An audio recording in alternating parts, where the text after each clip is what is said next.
Fala, internautas e entusiastas de historiografia e história antiga. Estou aqui para falar da minha pesquisa de iniciação científica intitulada As sínteses historiográficas do período helenístico, dos clássicos do século XIX às perspectivas recentes. Ela faz parte de um projeto maior chamado Atenas, Delos, Delfos, Pérgamo e Roma, história integrada de 5 cidades globais no longo século II a.C., né?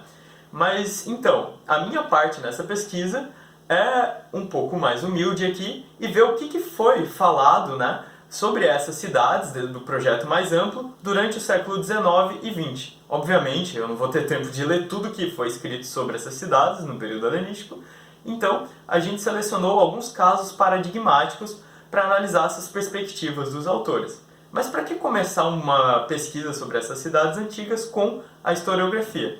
Primeiro, para ter as noções do que já foi escrito sobre elas, reconhecendo as inovações e limites de cada perspectiva e dos autores, para no desenvolvimento dos projetos nos apropriarmos dessas perspectivas e interpretações, mas também detectar lacunas e soluções que não consideramos mais satisfatórias, né? Oferecendo novas respostas, principalmente com as novas fontes e perspectivas disponíveis, a exemplo, novas descobertas arqueológicas e a perspectiva da história global.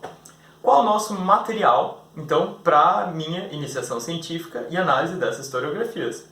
Primeiro, nós selecionamos 4 casos paradigmáticos de historiografia, né? As lições sobre história antiga, do Barthol de Nibor, do começo do século XIX, a história social e econômica do mundo antigo, de Mikhail Rostovtsev, de 1943, também o mundo helenístico, de Pierre Lévesque, de 1964, e mais recente, a Era Helenística, de Peter Tolman, de 1916.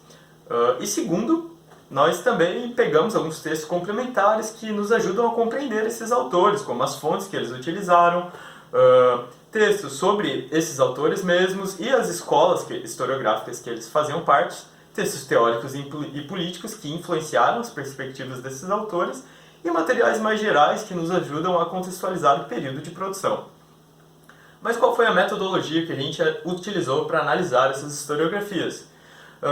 Nós escolhemos autores de períodos, escolas, regiões e espaços diferentes para explorar o máximo de perspectivas possíveis sobre o período helenístico. Para análise, nós criamos alguns critérios para uma categorização. Eles são abstrações de aspectos da obra a nível heurístico, ou seja, para podermos comparar e perceber melhor como o processo historiográfico se desenvolve em diferentes tempos e diferentes espaços.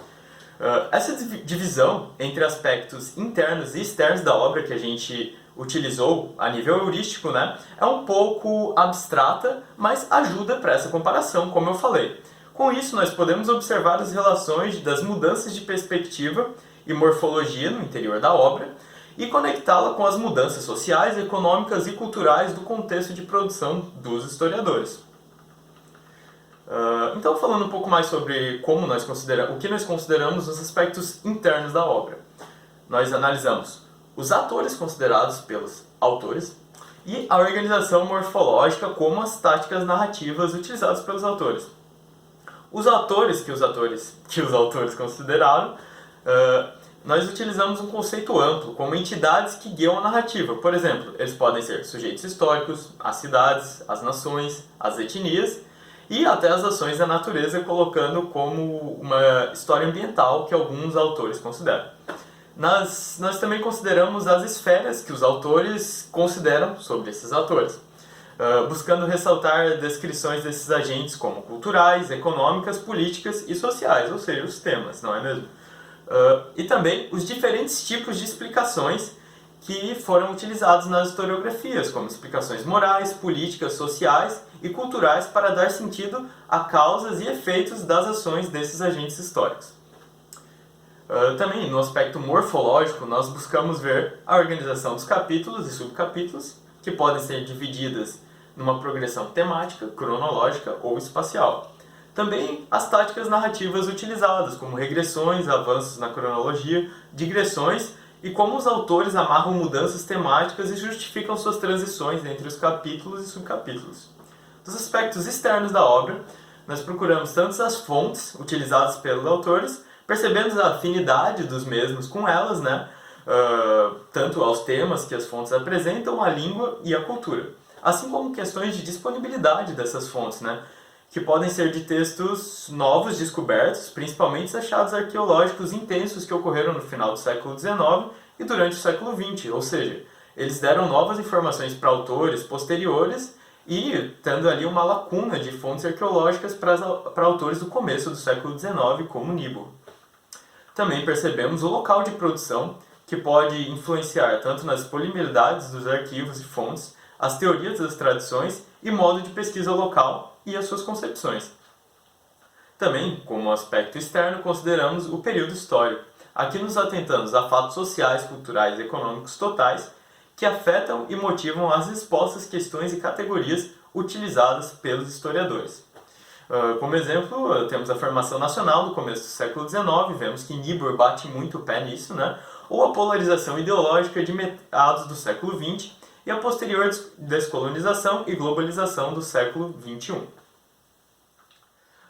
Como algumas conclusões que podemos considerar, é que essa pesquisa teve como principal ganho para o projeto futuro e para o bolsista que vos fala, a percepção de como o percurso histórico da própria historiografia coloca novas questões, a fontes, que podem ser novas e antigas, e o desenvolvimento de uma consciência maior das categorias que usamos e projetamos na antiguidade, reconhecendo que muitas são impróprias, por exemplo, o nacionalismo metodológico utilizado pelo Niebuhr, e outras precisam de alguns refinamentos e redefinições para perceber lógicas históricas e espaciais próprias e evitar anacronismos, por exemplo, como os conceitos de império, colonialismo e globalização, assim como também alguns fatores econômicos que Rostovtsev e Levesque utilizam.